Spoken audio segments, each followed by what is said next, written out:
Bienvenue au Joe. Aujourd'hui, on plonge dans les nouvelles capacités IA de Google, celles sous la bannière IA Ultra. Exactement. On se base sur un test utilisateur assez récent, quelqu'un qui a payé l'abonnement à 250 $ par mois et qui avait un accès US.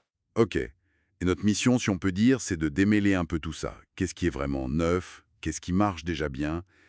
Qu'est-ce qui est juste prometteur chez Google? C'est ça. On va regarder plusieurs outils. Project Mariner, Imagined 4 pour les images, Flow et VO3 pour la vidéo, avec le son.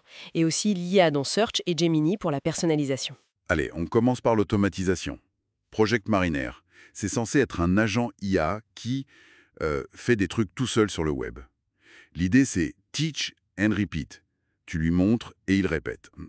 Et dans le test, la personne a essayé de lui faire chercher un film, au Havre, après 19 heures, et de l'ajouter à son agenda Google. Et alors, le résultat? Bah, mitigé, on va dire. Il a trouvé un film, Un monde merveilleux, ok, mais après 49 étapes. 49? Sérieux? C'est énorme. Oui, ça paraît complètement dingue, très laborieux. Et le pire, c'est que l'ajout à l'agenda a échoué. L'IA a dit qu'elle n'avait pas les accès nécessaires. Ah, Et apparemment, l'extension Chrome qui va avec ne marchait même pas au début du test. ok. Donc 49 étapes, ça échoue sur une tâche simple comme l'agenda. Ça ressemble plus à une démo technique qu'à un vrai gain de temps pour l'instant, non? Bah oui, tout à fait. L'idée de l'agent autonome, elle est super séduisante, mais là, l'exécution, en tout cas dans cette version bêta, elle manque clairement de fiabilité, quoi, et d'efficacité. Ça montre bien la difficulté de traduire une demande humaine en action web fiable. Exactement. Bon, ok. Mariner, c'est un peu vert. Passons à l'IA dans Google Search, le AI Mode. Alors ça, apparemment, c'est déployé partout, sauf chez nous, en France. Oui, pour des raisons juridiques, semble-t-il, et le testeur a confirmé que ça ne marchait qu'en anglais pour le moment. Mais l'impact potentiel, si ça se généralise, Ah, là, c'est potentiellement énorme, ouais. Ça peut complètement changer la donne pour le SEO, le référencement. Et puis, vu la domination de Google Search, c'est une menace directe pour ChatGPT et les autres, forcément. Si Google te donne la réponse directe. ben voilà, pourquoi irais-tu chercher ailleurs? L'intégration, c'est la clé. D'ailleurs, en parlant d'intégration, il y a aussi Gemini Live, Project Astra.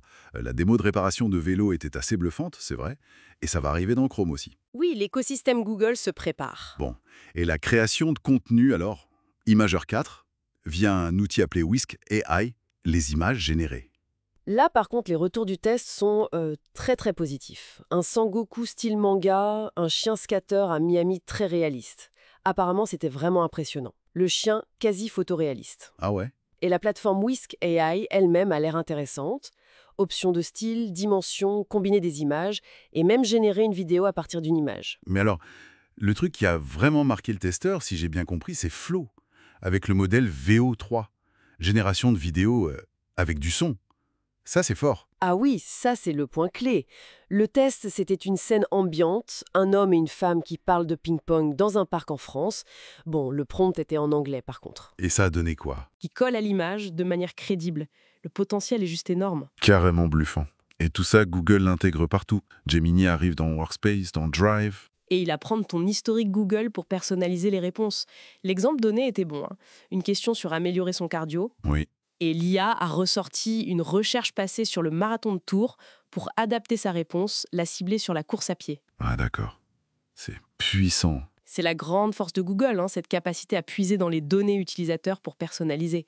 Ça peut rendre les réponses hyper pertinentes. Mais voilà, la contrepartie, c'est l'accès à tout ça.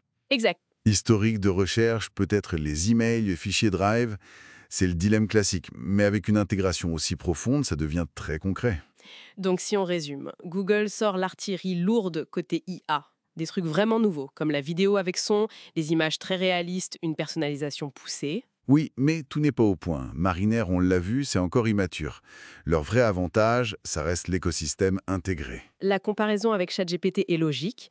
Est-ce que Google prend l'avantage avec cet écosystème et les données puissantes? C'est la grande question. Ils ont des atouts maîtres, c'est sûr, mais certains outils sont encore clairement en rodage. Rien n'est joué. Et ça nous amène à la question de fond, peut-être.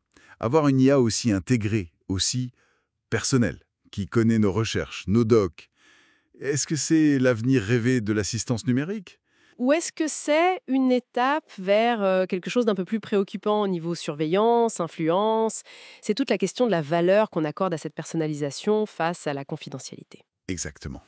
Quel prix est-on prêt à payer pour cette commodité, cette pertinence accrue? Ça laisse à réfléchir.